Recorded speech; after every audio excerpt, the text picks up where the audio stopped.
എല്ലാവർക്കും സലു കിച്ചണിലേക്ക് സ്വാഗതം. ഞാൻ സമീറ. ഇന്ന് ഞാൻ തയ്യാറാക്കാൻ പോകുന്നത് നമ്മളുടെ south Indian popular ഡിഷായ kuska rice ആണ്. അപ്പൊ ഈ കുസ്ക റൈസിന്റെ കൂടെ നമുക്ക് വെജോ നോൺ വെജോ ഇഷ്ടമുള്ളത് ഉണ്ടാക്കി കഴിക്കാം. പിന്നെ ഒരു കാര്യം, നമ്മളുടെ ക്രിയേറ്റേഴ്സ് കോൺടെസ്റ്റ് ഇപ്പൊ നടന്നുകൊണ്ടിരിക്കുകയാണ്. ജനുവരി 31 വരെയാണ് ലാസ്റ്റ് ഡേറ്റ് ഉള്ളത്. അപ്പോൾ അതിനിടയിൽ ഇനിയും പങ്കെടുക്കാത്തവർക്ക് പങ്കെടുക്കാം. പിന്നെ പങ്കെടുത്തവർക്ക് ആ വീഡിയോസ് പോരാ എന്ന് തോന്നുന്നുണ്ടെങ്കിൽ വീണ്ടും നിങ്ങൾക്ക് പങ്കെടുക്കാവുന്നതാണ്. അതുപോലെ തന്നെ നിങ്ങൾ ടാഗും ടൈറ്റിലിൽ സലു കിച്ചൻ ഇൻസ്പയർഡ് എന്നും ഇടാൻ മറക്കരുത്. അതുപോലെ തന്നെ രജിസ്റ്റർ ചെയ്യാൻ. പിന്നെ ഈ ഒരു വീഡിയോ നിങ്ങൾ അവസാനം വരെ കാണാൻ ശ്രമിക്കണം. കുറച്ച് പ്രത്യേകതകളുണ്ട്.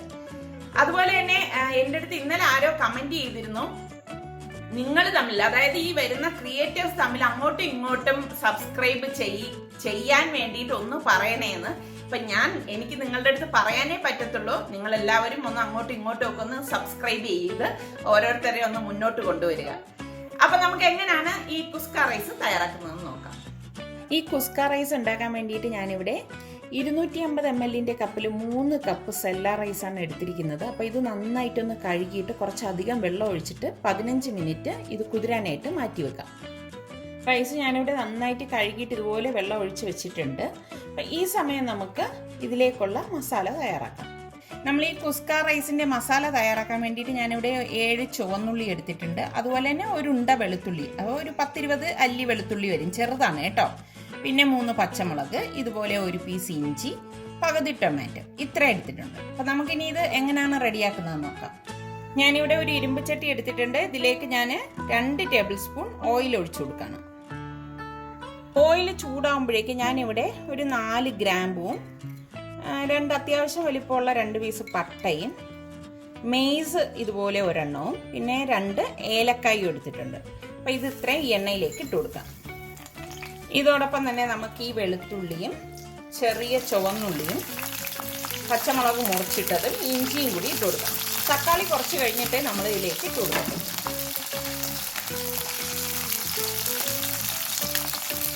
ഇഞ്ചി ഞാൻ ഇതുപോലെ കട്ട് ചെയ്താണ് ഇതിലേക്ക് ഇട്ട് കൊടുക്കുന്നത്.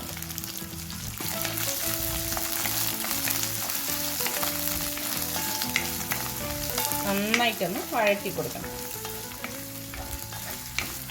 ഇതിവിടെ വഴണ്ടി വരുന്നുണ്ട്. ഈ സമയം നമുക്കിതിലേക്ക് പകുതി തക്കാളി മുറിച്ചിട്ടിട്ട് അതും കൂടി ഒന്ന് വഴറ്റിയെടുക്കണം.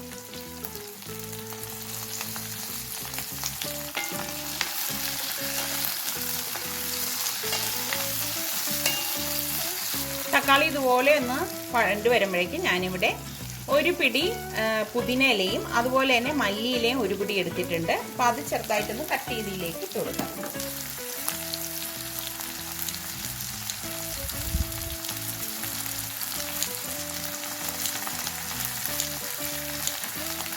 എല്ലാം കൂട്ടിയിട്ട് നന്നായിട്ടൊന്ന് ഇളക്കി കൊടുക്കണം.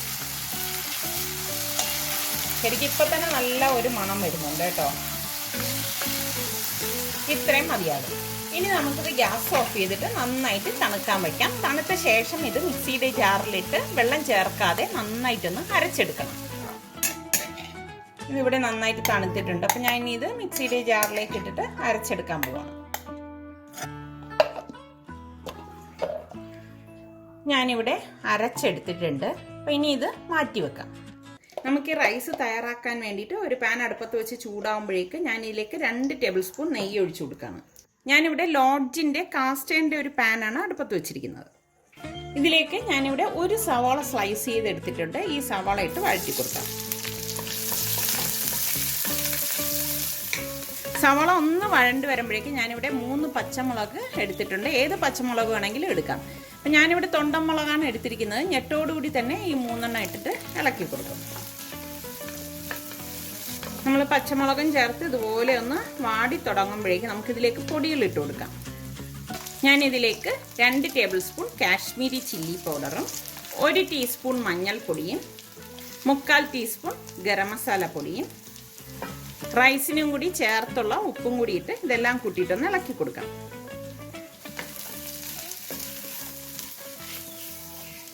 പൊടി ഇടുമ്പോൾ പ്രത്യേകം ശ്രദ്ധിക്കണം, കരിഞ്ഞു പോരുത് കേട്ടോ. ഇനി ഞാനിവിടെ ഒരു ടൊമാറ്റോയുടെ പകുതി ഇതുപോലെ സ്ലൈസ് ചെയ്തെടുത്തിട്ടുണ്ട്. ഏകദേശം ഒരു 5 സ്ലൈസ് വരും. അതും കൂടി ഇട്ടിട്ട് ഇളക്കി കൊടുക്കാം. ഇത് ഉടയാനൊന്നും നിൽക്കേണ്ട ആവശ്യമില്ല. ഇനി നമ്മൾ ഈ അരച്ച് വെച്ചിരിക്കുന്ന പേസ്റ്റ് ഉണ്ടല്ലോ, അത് ഇതിലേക്ക് ഇട്ടിട്ട് ഇളക്കി കൊടുക്കണം.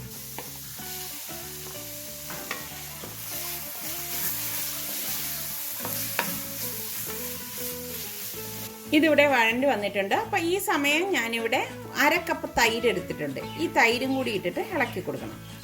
ഇത്രയും മസാലയൊക്കെ നമുക്ക് ഇതിലേക്കുള്ളത് കൊണ്ട് തന്നെ നമ്മൾ വേവിക്കാൻ വേണ്ടി വെള്ളം ഒഴിക്കുമ്പോൾ കുറച്ചിട്ട് വേണം നമ്മൾ ഇതിലേക്ക് ഒഴിച്ചു കൊടുക്കാൻ. നല്ല ഒരു മണം വരുവാണ് ഈ മസാലയും ഒക്കെ ആകെ ഈ തൈരും ഒക്കെ ചേർന്നിട്ട്. 1 മിനിറ്റ് ഇതുപോലെ ഒന്ന് ഇളക്കി കൊടുക്കാം. ഇതിപ്പോൾ ഏകദേശം 1 മിനിറ്റ് ആയിട്ടുണ്ട്. ഇനി നമുക്കിതിലേക്ക് വെള്ളം ചേർത്ത് കൊടുക്കാം.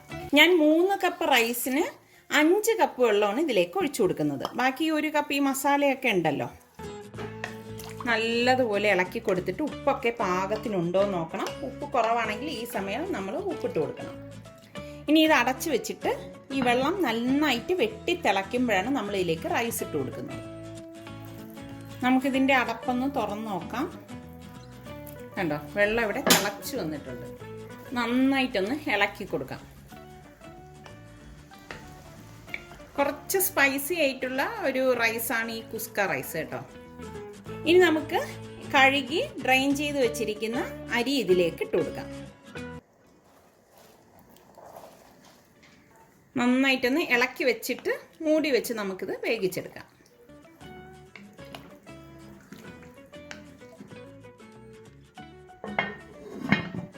ഇനി ഞാനൊരു മീഡിയം ഫ്ലെയിമിൽ വെച്ചിട്ടാണ് ഇത് വേവിച്ചെടുക്കുന്നത്.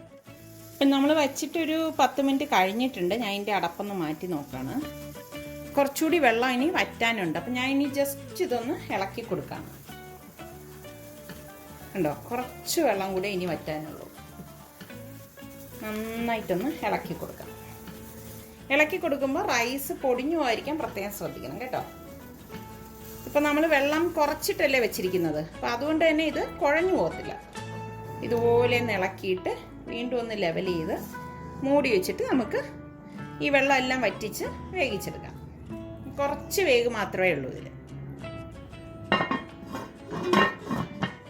അപ്പോൾ വീണ്ടും ഒരു 3 മിനിറ്റ് കഴിഞ്ഞിട്ടുണ്ട്. ഞാൻ ഇതിൻ്റെ അടപ്പൊന്ന് മാറ്റി നോക്കാം. കണ്ടോ, പാകത്തിന് വെന്ത് വന്നിട്ടുണ്ട്. കറക്റ്റ് മസാലയാണ്. ഇത് സെല്ല റൈസ് ആയതുകൊണ്ട് തന്നെ നമുക്ക് ഇതുപോലെ സ്പൂൺ കൊണ്ട് ഇളക്കുമ്പോൾ പൊടിഞ്ഞു പോകത്തില്ല. നിങ്ങൾ ബസ്മതി റൈസാണ് ഉപയോഗിക്കുന്നതെങ്കിൽ ഒരു ഫോർക്ക് കൊണ്ട് ഇളക്കി കൊടുത്താൽ മതി കേട്ടോ.